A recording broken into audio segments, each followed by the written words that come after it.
Nuwun pamit. Niat ning ati? Nggih. Sumpah karo sing gawe urip? Nggih. Apa sing tok ucapake? Nggih. Bakal tok lakoni. Demi Allah, ajeng kula lakoni. Jajal ngadeg.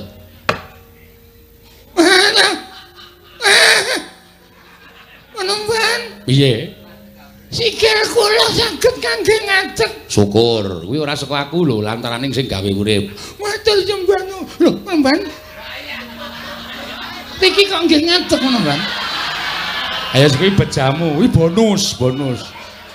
Aja nuwun. Wonten pinten-pinten taun kula mboten srawung kalih bojo kula. Bune tampan ana yen.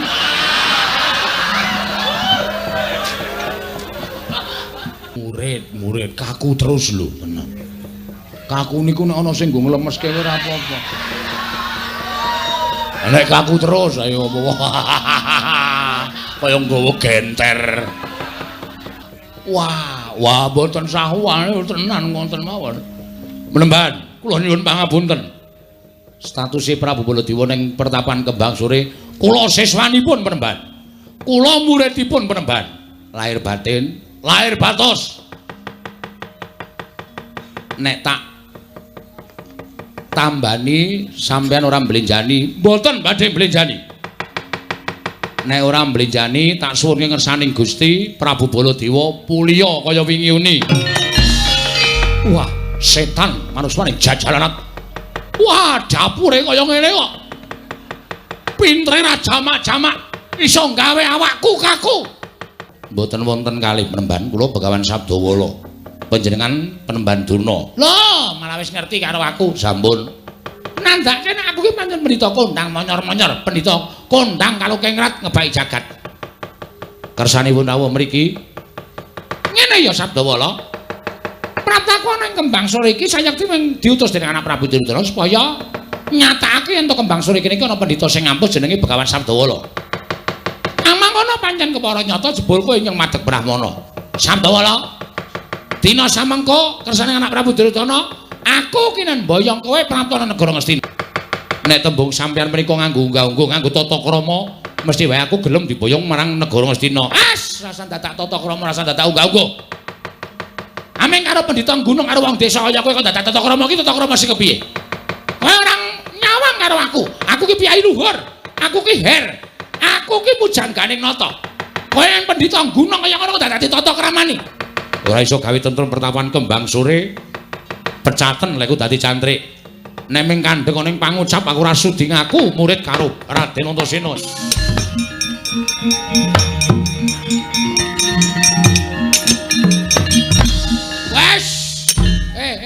Wah, aduh. Selip sak wong. Bagong nek araku sajake kaya dem-deman. Wah, petre loro. Heeh. Sapa ya, Tru? Sing asli aku. Tenane, tenan. Aku ora tau gawe-gawe kok, Gong. Ayo terus kae saka sapa? Kon rene. Wani ngampleng aku barang iki. Dek iki mung petruk gaweanku kok. Ayo. Jabut jenggotmu. Lho, ngampleng aku sing sapa? Nggih nderekaken Rama Semar iki lho, Rama Semar. Petruk sing asli iki aku ora mung gaweanku to. Lho, gaweanmu saka apa, Tru? Gaweanmu saka apa, Tru? Gaweanmu saka apa, Tole? Iki raming tak gawe saka petelku apa? Kuwi sing nyepatani aku nganti aku rasa bali mau. Ayo saiki sepatono. Ya wis ra iso. Dukune wis bulunga. Dukune yo pukulan Sang Hyang Bathara Wenang. Lho mbiyen mandhrak mergo pukulan Sang Hyang Bathara Wenang. Wah, setan iki lho Petruk kok macak dadi pendhita barang nganggepe Dawi Dewa kok ya ora diniat kaya ngono. Al-Fatihah tujuh Kiseno Nugroho. Ledek munyuk. Padhararja sak praptamu tre. Anoman tansah pinanganing kawidadan Premban. Niring sambikala. Kepareng kula ngaturaken sembah sumungkeming pangabekti kula kunjuk sandhep wada paduka Premban Sabdawala. Tak tampa gawe gedhening atiku. Ora liwat pangestu Tampanana ya, Tre. Lho nggih, kula pendhingga jimat paripin gayana ing kasantosan. Candriku Raden Antasena slamet tekamu. Pangestune Simbah. Slamet tekaku ning pertapan Kembang Sore kene, Mbah. Ora nemlan sewiji apa. Kepareng aku ngaturake sembah sungkemku katur ngersaning Simbah Sabdawala. Tak tampa ndadekake bombong penggali wong tuwa. Apa to sababe dene aku nyaketake sowaning Cantrik Anoman karo Cantrik Antasena. Merga pirang-pirang cantrik ping sing padha swita marang Begawan Sabdawala kuwi sing tak sawang katon menjila mung cantrik loro ya kuwi Anoman karo Antasena. Lah ana ing kene tuwuh tandha pitakon sakjroning atiku. Coba to. Aku kuwi pendhita gunung. Papanku ning pagunungan adoh ratu cerak watu. Monggo upama ditaker babakan ngelmu, tak kira ngelmune Sabdawala kuwi ora bakal bisa imbang yen to ditanding karo ngelmune Anoman. Kanyata Anoman kuwi wis madheg pendhita. Wis puluhan taun wis dadi pendhita ana ing pertapan Kendali Sada. Ning kok dadak swita marang pendhita gunung kaya Sabdawala iki. Senggana kula wonten dawuh. Aku ora duwe ngelmu ingkang migunani tumraping uripmu. Ngelmuku ming ngelmu cethek. Ngelmuku ming ngelmu apa anane tegese ngelmune wong gunung, pendhita saka gunung. Apa to sebabe kok nganti akeh cantrik sing padha swita iki janjane ming kepengin do ngerteni piye to caraku nggo iso gawe kertas iso dadi dhuwit. Kuwi jane ming do tak apusi. Ning gandeng kabeh do swita karo aku ya tak tampa. Lah saiki aku tak takon karo kowe, jane lek mung sik tok golek iki apa to, Man? Nek ngelmu kasatriyan, ngelmu Aji Jaya Kawijayan to sing balung leting kulit, aku cetha ora duwe.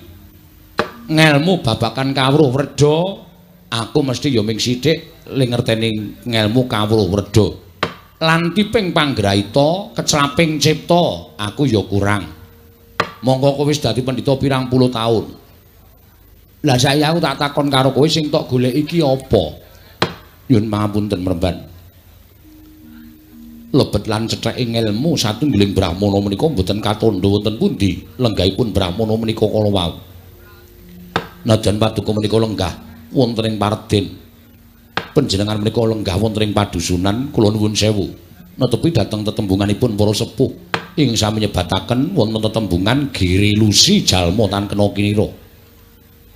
Monggo miturut petanganipun Anoman kula menika nggadahi gegebengan ingkang sepriki tasih kula tindakaken. Gegebenganmu apa? Nadan Anoman menika sampun umur mangabad-abad nanging menawi tangan kula tasih saged kumrimbyah sukunipun ingkang abdi menika tasih saged jumangkah. Kula tasih saged ngulir budi, ngulir pikir, budidaya tiyang gayuh. Wah, ngelmu menika mboten winatesan kathahing umur. Waton kula tasih saged nampi ngelmu. Ngelmu menika tentu kula upadi ngantos mbinjang puputing umur kula Penemban. Welaidian. Apik penemumu. Bener. Wong golek ngelmu kuwi ora winatesan umur. Ya kadang kala ana sing ngendikake, wis umur tuwa arep golek ngelmu arep apa. Lah kuwi jane penemu sing salah. Merga wong urip ning alam padang kuwi kudu kedunungan ngelmu. Wong urip tanpa ngelmu kuwi kaya suwung kaya bumbung wong wang. Kuwi wekasan bakal gampang diblithuk dening kiwa tengene kang luwih pinter. Wekasan gampang dipinteri karo wong sing luwih pinter. Inggih Penemban. Mula bener penemumu. Waton pikiranmu isih iso nampa, tanganmu isih iso nampani utawa isih iso nyangking, sikilmu isih kena tok nggo mlaku, ngelmu kuwi aja nganti keri tegese tansah diupadi tekan besok jaman apa wae. Lah saiki aku tak takon karo kowe sing tok goleki ngelmuku ki apa? Wong aku wis kandhakake ngelmuku ki ngelmu sarwa cethek. Ngelmuku ki ngelmu sarwa ora ana. Oh kowe mesti golek ngelmu pengasihan, ha to? Kowe mesti ngerti kondange nek bojoku papat. Ya ta? Mboten sinuwun. Mboten Peremban, mboten menika. Ginanipun menapa kula menika sampun sepuh. Arep tuwa kae? kuwi ya perlu digunakake. Inggih. Inggih. Nanging sanes menika. Lah terus apa? Kathah ing badhe kula suwunaken mriksa dhateng Paduka Penemban.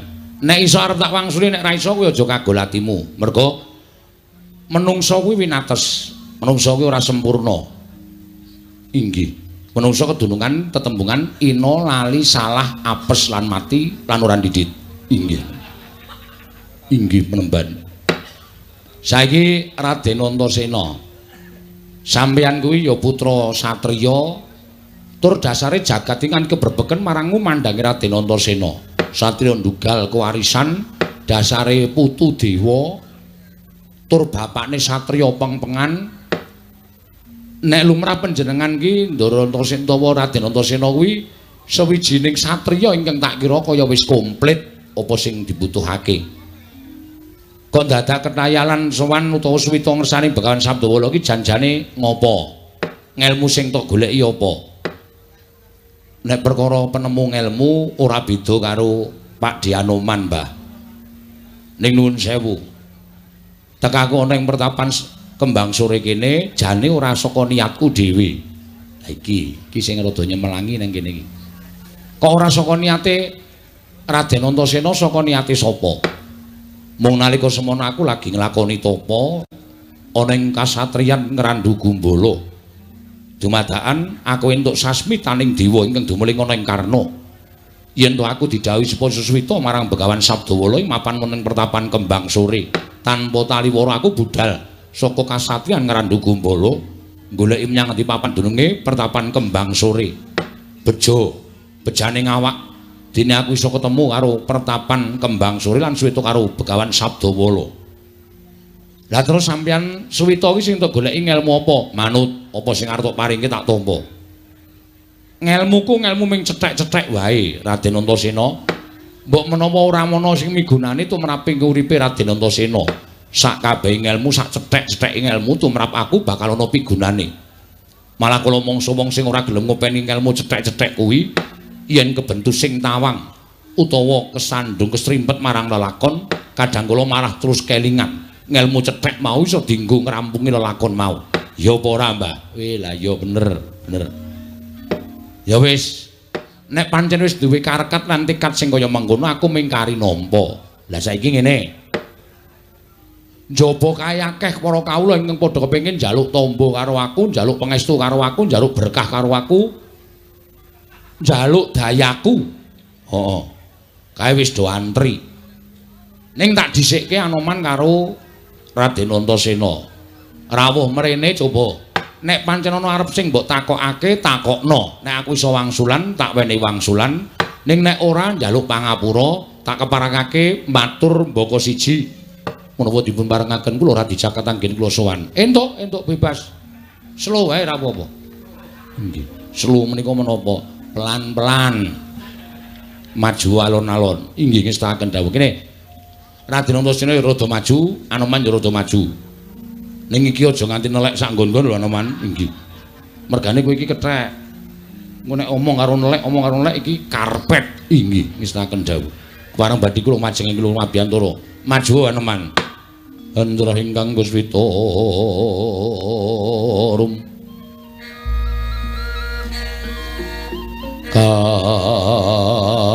kasiliring samirana mre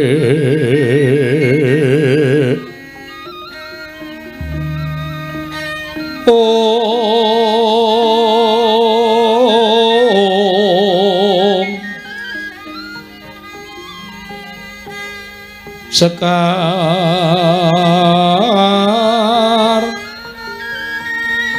gadung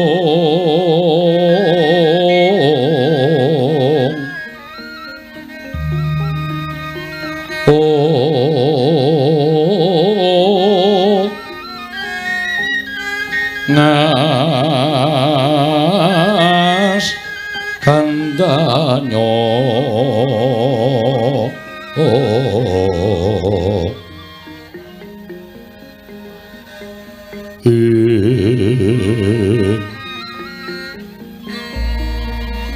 maweh raras renaning driya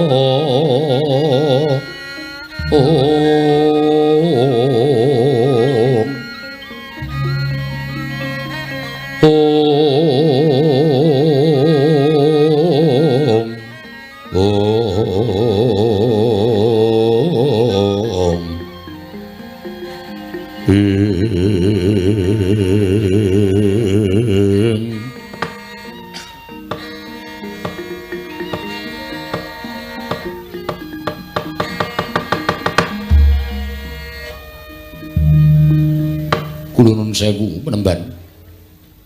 Kula menika namung badhe nyuwun priksa. Kartakon napa? Penemban menika priksa. Bilih gesang kula menika sampun mataun-taun mangabad-abad laminipun wiwit kula nderekaken Sang Marteng Jagat Prabu Rama Wijaya. Ngantos dumugi sak mangke sampun gantos jaman. Inggih menika jamanipun para Pandhawa miwah para Kurawa. Tanganipun sampun boten sekedhik malih. Sampun pinten abad anggen kula gesang wonten ing Madyapada Penemban. Kula menika sampun kewowoken, kula menika sampun kewaregen nyawang dhateng tingkah lampahipun titah utawi sesaminipun menungsa ingkang sami gesang wonten ing alam padhang. Kula menika sampun kewowoken nedha dhateng gempalaning jagat legiasining kawontenan. Mila estunipun ingkang kula jangka pendak dinten menika rawuhipun Sang Hyang Yama Dipati supados sak mangke anjabel dhateng sukmanipun ing abdipun Anoman Penemban. Nanging dumugi sepriki lah kok manah kula menika dereng wonten tandha-tandha kula menika badhe wangsul dhateng ngersanipun Hyang Mahanasa. Badan kula tasih ketingal seger. Lajeng kula menika manggenipun badhe gesang menika dumugi benjang menapa lan pejah kula menika benjang menapa Penemban. Weh lah apik kuwi. Apik kowe iki jane takon ning arep njlomprongke aku. Liripun kados pundi kula badhe njlomprongaken panjenengan. Neng sing tak takoni iki malaikat wangun. Patiku sok kapan? Ngene ya, Man. Iki aku nek ora ngati-ati lek wangsulan kok aku diarani pendhita utawa aku diarani sawijining brahmana sing panguwasaku kaya panguwasaning Gusti. Mula aku mung titahe. Kekuatanku winates, kabisanku ya winates. Wong aku ki ya menungsa. Pitakonmu ki nek ditampa agal kuwi jane malah pamecut yen tono pendhita ingkang lali marang jejere terus ngandhakake ngene. Lah entek-entekane terus disebut pendhita sing kaya ngembari panguwasaning sing akarya jagat. Mula lek ku arep wangsulan alon-alon ndak kleru. Inggih. Nek nganti lek ku wangsulan kleru engko cantrik-cantrikku do ngrasani, "Oh, Sabdawa kae jebule wonge kaya ngene, Sabdawa kae pendhitane kaya ngene." Mula aku ati-ati. Saiki tak omah-omahi saka wong urip dhisik. Inggih. Nek ora selak karo batine piyai sing lenggah semene iki mesti ana panuwun saka ngersane Gusti paring ana yuswa panjang, paring ana sehat, paring ana langgeng le urip ning alam padhang. Kene ora silak karo batine lho. Inggih. Mula wong ki kepingine duwe umur dawa.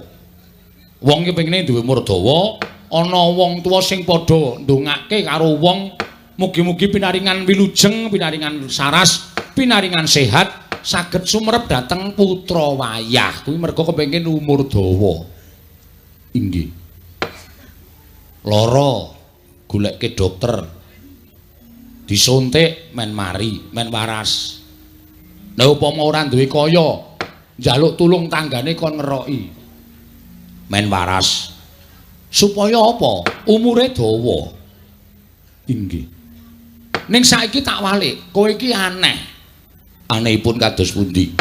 Kowe iki dadi makhluk utawa titahing Gusti sing pinaringan yuswa panjang kok malah gresula pengin mati. Kuwi lho. Anehe ning kono kuwi. Man, wonten dawuh.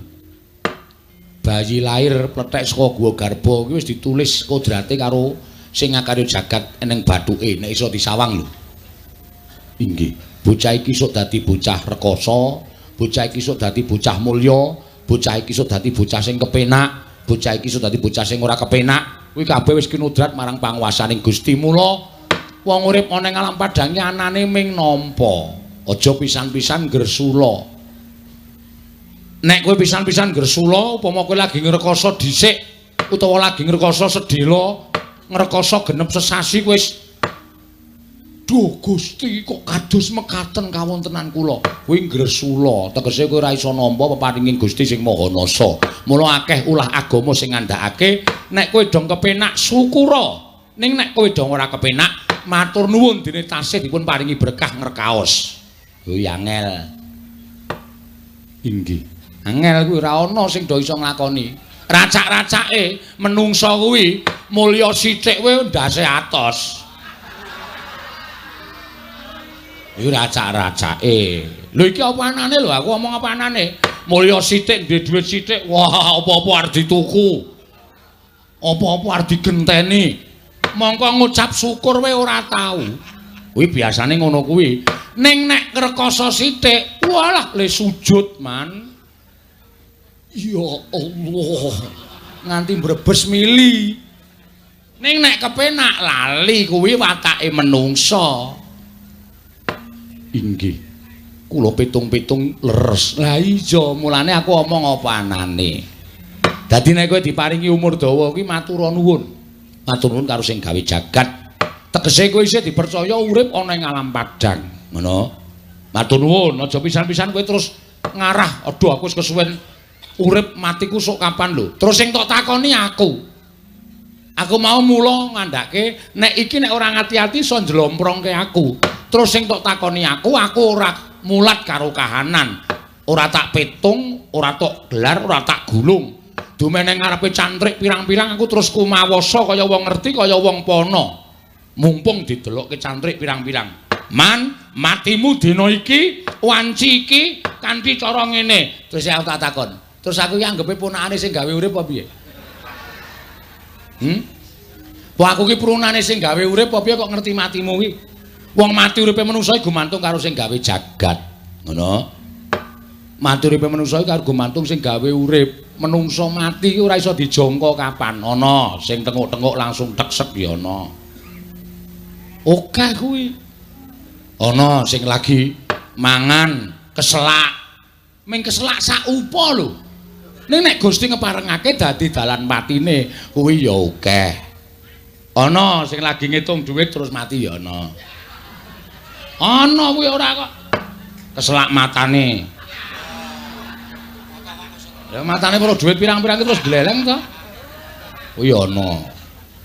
Pirang-pirang ngono lho. Ana sing lagi momong anake, ana sing lagi nyirami tetandurane, ana sing lagi ning sawah, ana sing lagi nabuh ya ana. Ning tak jaluk aja, inggih. Inggih mekaten.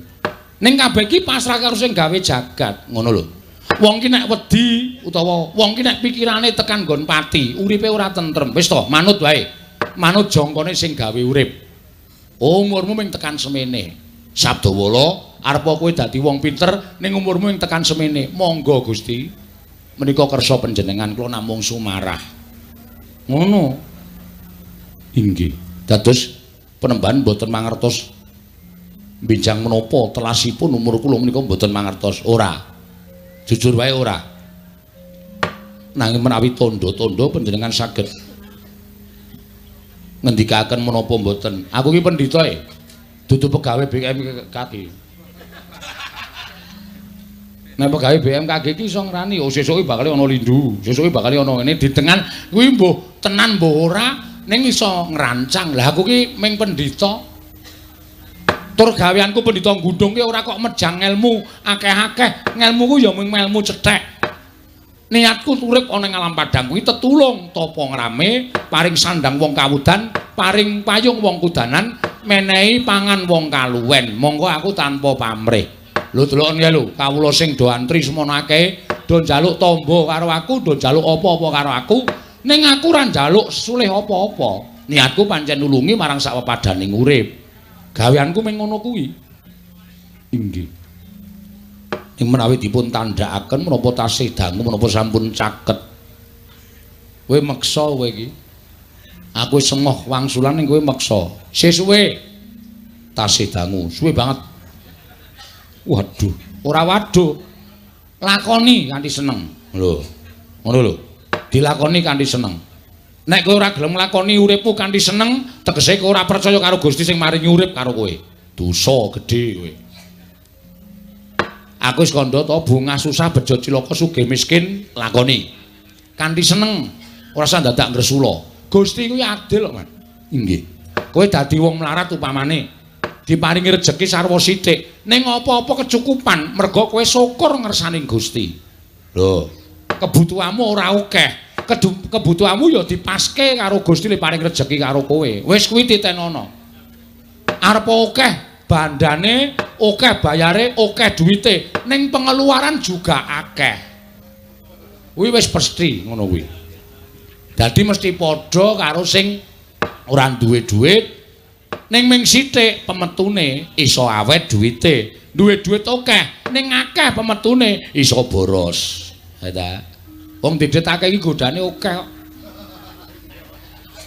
Ngragati kono, ngragati kene, ayo. Akeh. Karyawane akeh. Ngono. Mengkaten nggih. Ha iya dadi yo mulane perkara iki aja nganti tok gawe bingung. Wis to pasrah wae. Arep tekan kapan sok nggon urip disyukuri. Kowe tangi lek saka turu esuk iso melek iso weruh kahanan pertapan Kendali Sada ngucap wae alhamdulillah Gusti tasih dipun paringi gesang ngono ya ra inggih matur sembah nuwun penemban jumeplong raos sing manah kula nanging menawi kepareng kula badhe nyuwun mriksa apa meneh panjenengan teparing dawuh gesang kula tasih dangu menika benjang jaman menapa. Wala kuwi angel. Kuwi yo njlomprongke kuwi. Nek aku omong kowe esuk tekan jaman iki, Man. Kuwi aku yo diarani nek wah, Sabdawala iki kaya ngerti-ngerti yo. Sabdawala iki kaya dong-donga. Aku wedi, ning sing penting isih suwe. Setunggal warsa, kalih warsa. Wah. Urung apa-apa. 100 tahun meneh luwih. Waduh. Ya wis diterima-terimake Pak D, sok kowe gari untu tok. Nek umur semene kok tekan 100 tahun meneh. Lho tenan kok. Tenan. Ning Gusti iki adil. Lho. Keagenganing sing gawe urip nadyan Anoman ki anu umure wis abad-abad ditambahi sak abad meneh. Deloken. Awake Anoman isih kaya ngono kuwi. Isih panggah sehat, isih panggah rasa. Isih panggah sembodo. Kuwi adiling sing kuwasa. Inggih, mugi-mugi ngaten penemban. Ora mugi-mugi, mugi-mudi. Inggih. Penemban ngaturaken panuwun ingkang tanpa pepindhan. Sampun marem jemeplong raos sing manah kula. Apa meneh sing arep takoke? Aku manut. Nek aku iso tak jawab, nek ora iso ora tak wangsuli. Sampun cekap menika sampun marem. Yakin? Inggih, saestu. Monggo kowe tekan Kendali Sada, kowe engko terus grenengan, ana sing gurung tak aturke terus suatu saat kowe sowan meneh ganggu lehku ngaso mboten. Menika cekap menika kemawon. Raden Antasena arep takon apa? Aku tak takon ning simbah tak jaluk maringi wangsulan ya Mbah. Aku kira anak Pandhawa. Pandhawa sesuk bakal nglakoni perang gedhe sinebut Bratayuda Jaya Binangun. Mbah, aku tak takon karo sampeyan, niatku dadi anak Pandhawa iki pengin mbelani para Pandhawa. Tak gadang-gadang nang jroning perang gedhe Bratayuda kuwi sesuk Antasena iso dadi senopati mangrurah para Kurawa, yen perlu aku iso mateni Kurawa. Iki nggonku ngaturake dharma bektiku kalawan para Pandhawa. Merga Pandhawa ki wong tuaku. Aku ngrumangsani ra iso ndodhok, aku ngrumangsani ra iso tata krama, aku ngrumangsani ora iso basa. Monggo sing jeneng swarganing wong tuwa ki dumunung ana tingkah lakune anak. Nek anak sarwa tata krama, unggah-ungguhe jangkep, basane ya apik, iso njunjung kalawan derajate wong tuwa. Ning nadyan to anak sugih mlegedhu iso munjung ingkung gajah saben dina marang wong tuwa. Nek kelakuane mersal bedugal kuwi dadi jalaran neraka tumraping wong tuwa. Ning Gandeng Antasena kuwi ora iso munjung apa-apa. Niatku ya mung munjung besok. Mangsa kala aku iso nglabuhi marang para Pandhawa. Iso ora Mbah kira-kira nek miturut paningali Simbah Sabdawala panjangkaku iki lakon ora. Tak jawab jujur ya Raden, ya Mbah, ora. Lho. Ora iso. Merga jantraning urip Raden Antasena iki ora kaya ngono. Raden Antasena kuwi ora tau pisah karo Raden Wisanggeni. Monggo Raden Wisanggeni karo Raden Antasena kuwi anak Pandhawa sing pancen nuwun sewu ndugal kewarisan ora ngerti tata krama. Ning tanpa capa sampeyan karo Raden Wisanggeni kuwi disebut wiji sejati. Wiji sejati. Heeh. Wiji sejati. Ya kuwi tukulan pepethinganing putra Pandhawa.